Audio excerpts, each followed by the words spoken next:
Hello, everyone. Happy Monday. Welcome back. 2 weeks in a row now with Maximize Monday episode. So I'm feeling motivated. I've had some great guests on with me, including today. I have Ashley joining me on the show to talk about her pivot, her career transition, moving from the classroom and exploring new opportunities here. So, Ashley, thank you so much for taking some time out of your day, your week to spend with me and chat a little bit about what you've got going on. Yes, sir. Thank you for the opportunity.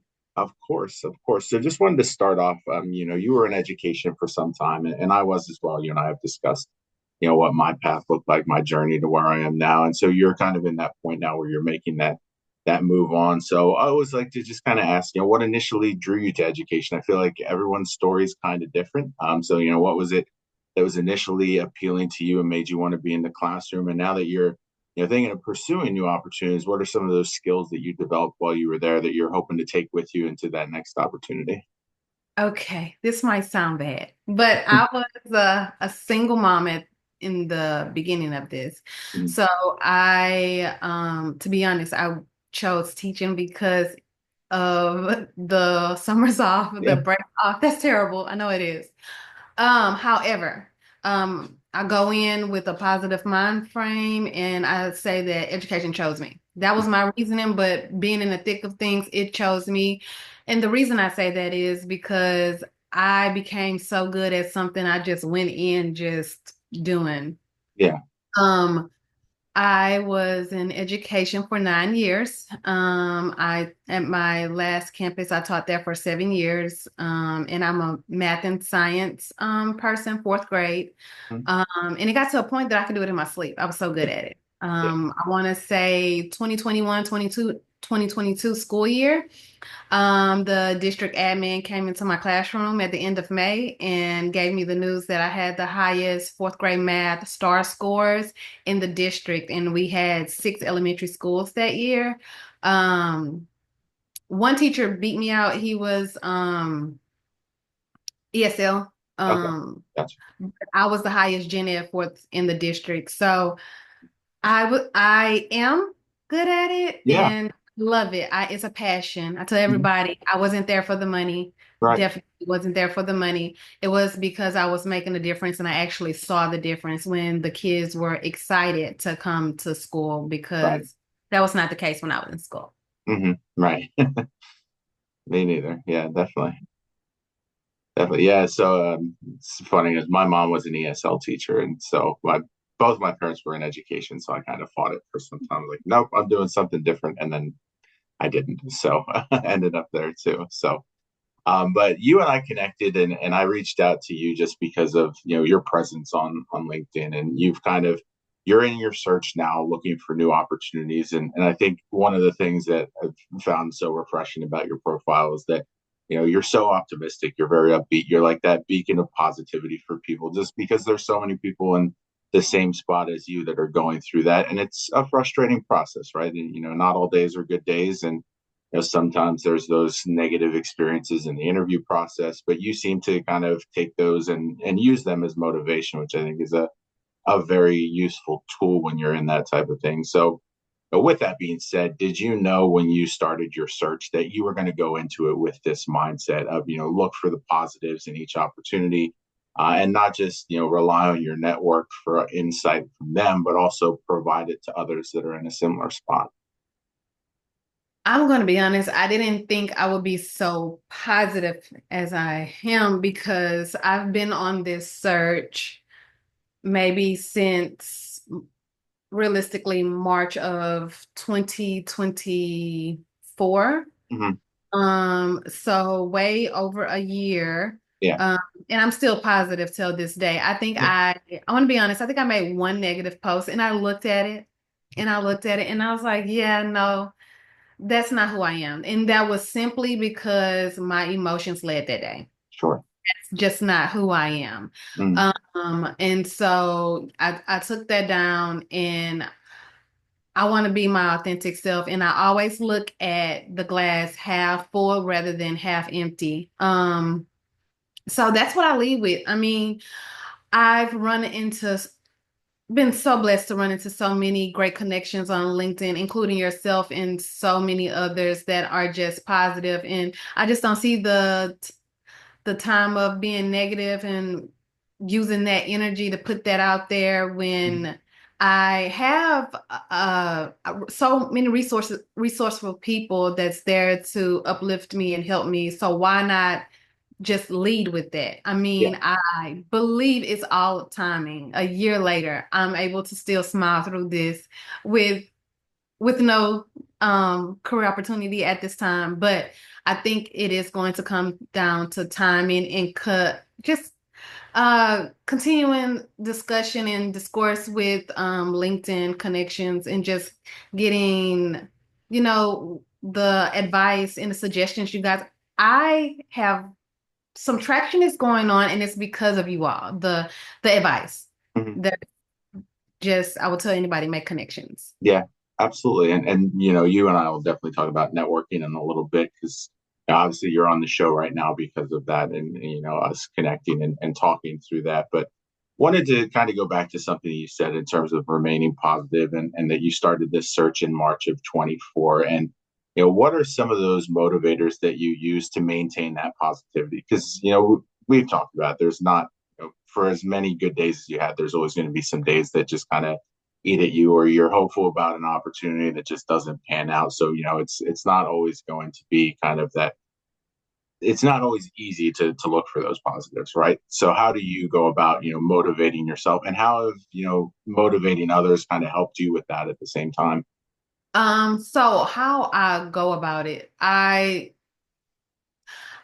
you all, if I could be honest, um, I think I would feel like really down if I spoke to a lot of people that are still trying to transition and they just didn't. But I'm seeing the proof is in the pudding. Mm-hmm. So it can happen, it will happen. It's just it's not just my time as of today. Yeah.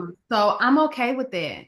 I'm totally okay with that. I'm just blessed to be in a position where it's not just hurting me right now, Mm-hmm. um, but just to see that it is possible. Yeah. And that just what keeps me afloat. I look at when I'm putting in applications, I do scroll down and I see how many applicants were put in that day, over 500. Mm-hmm. I have to understand it's me out of those 500. Like just be understanding and give the situation grace. It's not going probably not going to happen and that's okay. And I also think when I do get those rejection emails like this, just it's not the company for me. Yeah. And that's okay. Not everyone is for you and that is okay. Mm-hmm.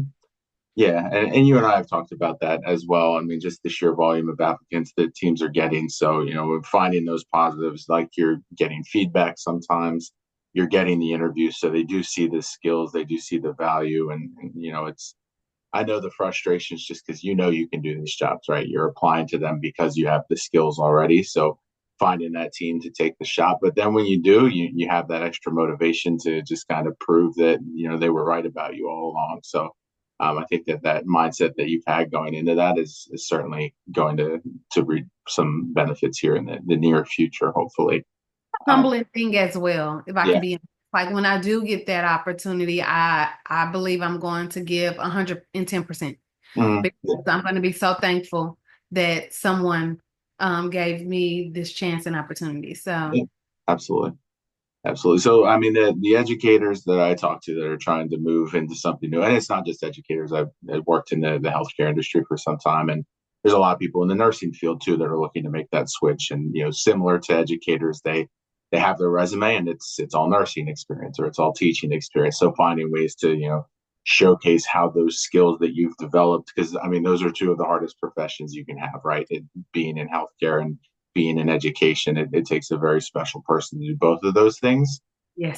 So you have so many skills that you can show off, but you know, going about it the right way and highlighting those for the hiring managers, the recruiters. So when you were looking at your resume, and I know you mentioned in the past that you had some help looking at it too. What were some of those skills that you wanted to highlight? Of I want to hold on to this. This is very important to me. this is what I want to take to my next role, and just kind of give that insight to people so they know how you go about applying with purpose as opposed to just putting your resume out to as many job openings as you can find. The main thing I would say that I'm results and mission driven. I'm really big on data. Mm-hmm. I've become obsessed with data because I was teaching a content that was a tested content in the state of Texas. So, and I love competition. So I results was everything to me. Yeah, Um, so I make sure that is on there, that I'm results and mission driven. I'm also huge on communication, professionally and personally. So strong communication. As a team leader with over 5 years experience, I love teamwork and I'm super huge on relationship building. So I highlight that as well. Having the opportunity to speak to stakeholders in the community, building those skills are very pivotal yeah, in this I guess in the job search, because a lot are talking, I see stakeholder a lot yeah, or community engagement a lot yeah, for the roles that I'm looking for. So I'm glad that I do have that experience. But yeah, that data, that communication, that yeah, yeah. that's pretty much it. Absolutely. I'm huge on being punctual. Yeah, I, you I have to be right. yes, yes. Yeah.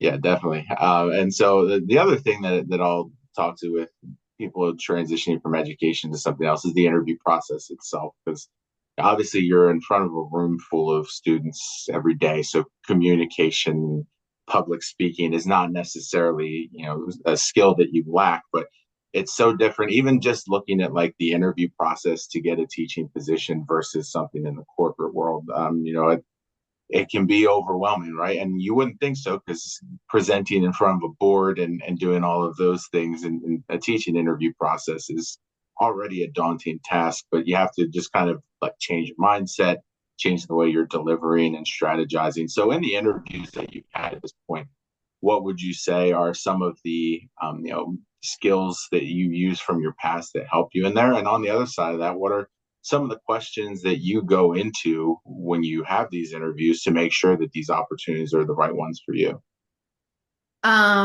So I think going into interviews, I want to make sure I understand the lingo of the role. That is huge that I'm getting to know these days, especially if it's not a K-12 Right. um sector.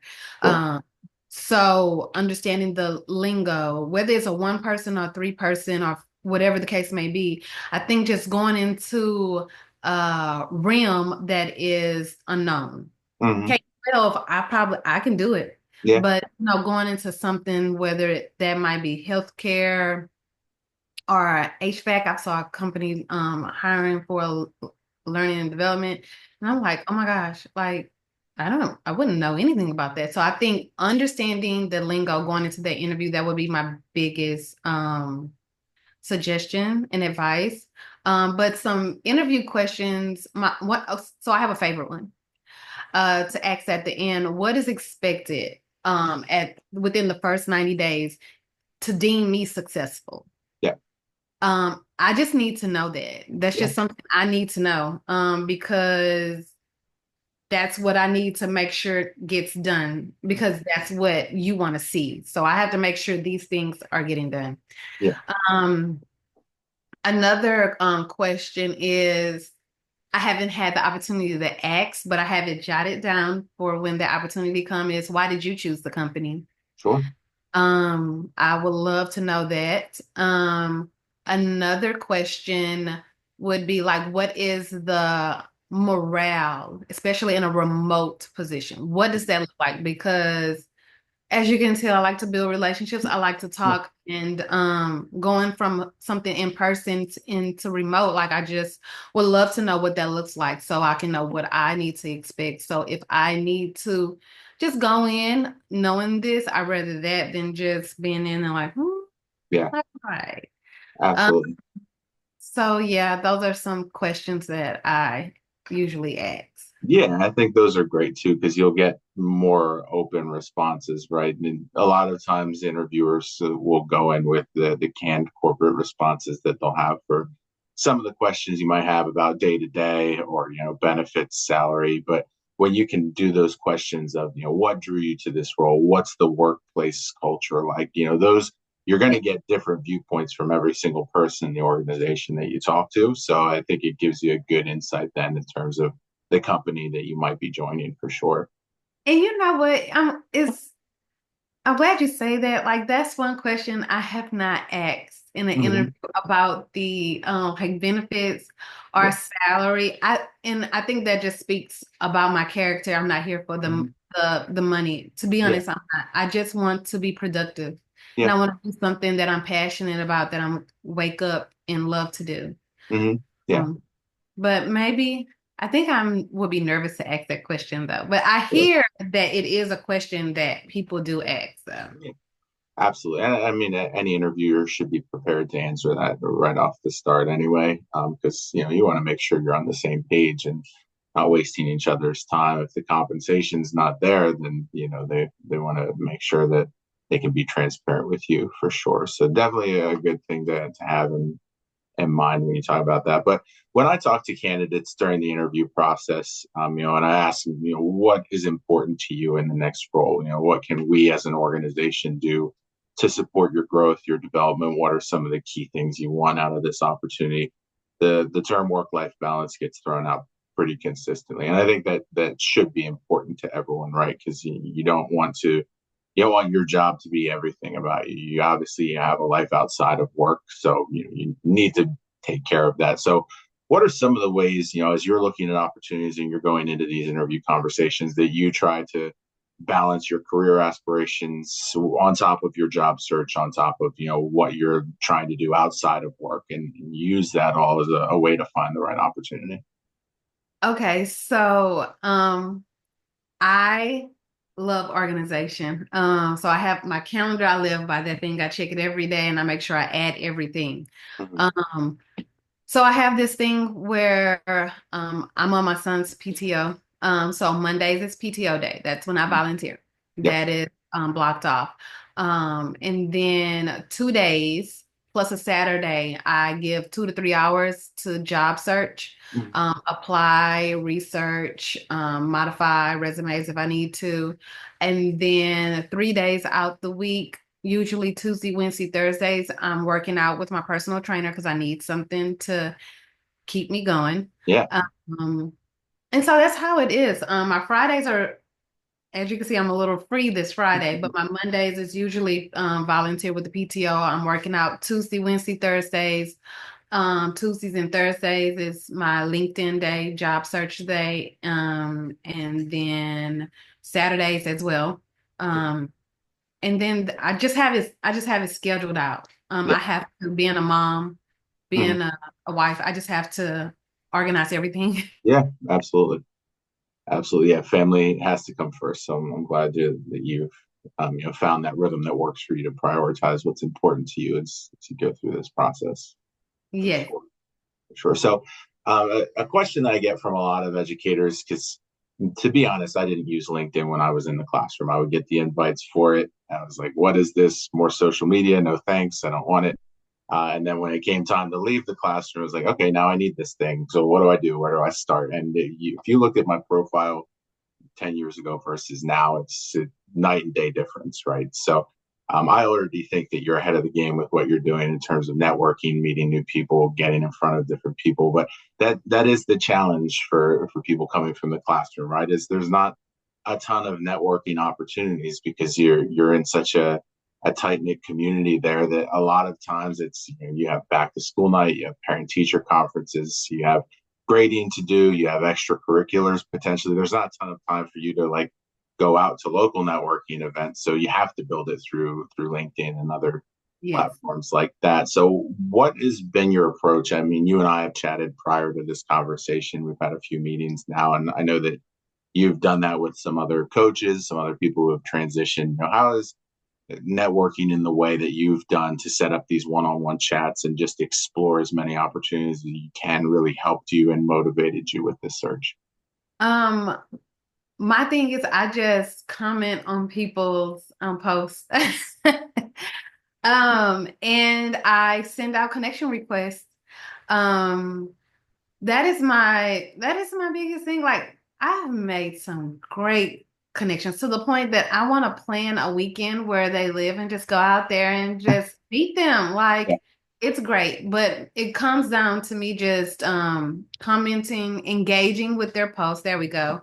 And I'm assuming they feel a vibe and they accept my connection and then we just start talking. Like yeah, I have two handfuls of great connections and people I talk to and just reach out to and check. Now, you always beat me to the punch. There are some people I just have to be like, hey, I hope you're having a great week, but you are just amazing at it already. I don't think, have I had the opportunity to reach out to you first? oh yeah, take your time. Yeah, so I mean, and it's great because you have those natural conversations then. So and I always tell people that's what matters most because then when the opportunity is there and like I can think, oh, this would be great for Ashley because I've had a few conversations with her now, and people don't really see that side of networking and how important it really is. You know, the 5, 6 people that you can create those strong connections with makes it a lot easier. You know, if you're trying to do that with 100 people, then you know it's probably not going to get the same results because you can't develop that closely with people over short conversations. But taking those 10 to 15 minutes, maybe once a month Mhm. goes a long way. And you've been great at doing that from what I've been seeing in terms of the engagement on your own posts too. Yeah, it's So great. yeah. So last question I have for you, Ashley, and I anytime I have someone that's job seeking, I like to throw this out because as for myself as someone in recruiting and hiring, I can always be better too, right? And the landscape, the market, it's crazy right now, and I know that, I'm aware of that. So, what would you say right now for a job seeker, or some of the biggest challenges that you're facing? And on my end, how can recruiters, hiring managers, what are some of the ways that we can kind of alleviate some of these concerns and make the hiring process a little easier on the job seekers and what's already a frustrating process? Okay, I don't think this will speak to you because you're doing great, but one of the struggles that I run in time to time is, I'm doing what you and my other connections are telling me to do, which is network, make those connections, reach out with a message. And I think just sending a message and not hearing anything back is disheartening. Sure. Because, I can see that you was just on here 12 Right. minutes ago, or Right. you accepted my connection, so I know you're active. I think just like not hearing anything back, and as a premium person, I'm using my email credits to send you a message and Yeah. I'm not getting anything back. Yep. So I think that is a little frustrating. Hmm. Just acknowledging a person that's trying to do their due diligence and reach out to someone at the company that they're interested in. Another thing is just making the environment comfortable. Hmm.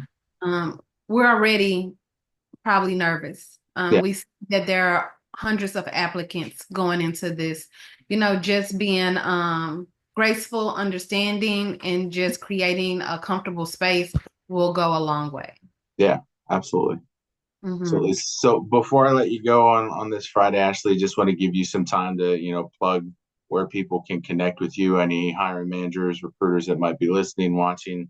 Easiest way to get in touch with you if they have an opportunity that you feel could be aligned. If that's messaging through LinkedIn, and your full name so that they can find you easy too. Okay. My name is Ashley Smith, but I think I have it as Ashley Garrett Smith on LinkedIn. And yeah, reach out to me. I respond to just about everyone because I have the time. But yes, Ashley Garrett Smith on LinkedIn. I'm not sure if I know where it says contact info. I don't know if my email's on there. I answer emails as well. Okay. Um, but yep, that's me. All right, great. Well, Ashley, I appreciate you taking some time. You and I have chatted a few times before this, so I'm happy that we could do it in this format too, and glad you were willing to take some time out of your Friday to join me here. So for everyone who listens or is watching, make sure you're connecting with Ashley. You can definitely learn some networking skills from her. I can attest to that. And make sure you're engaging with her posts as well. But for everyone else who's listened, watched, we appreciate you taking the time, and I'll see you next Monday. Okay, thank you.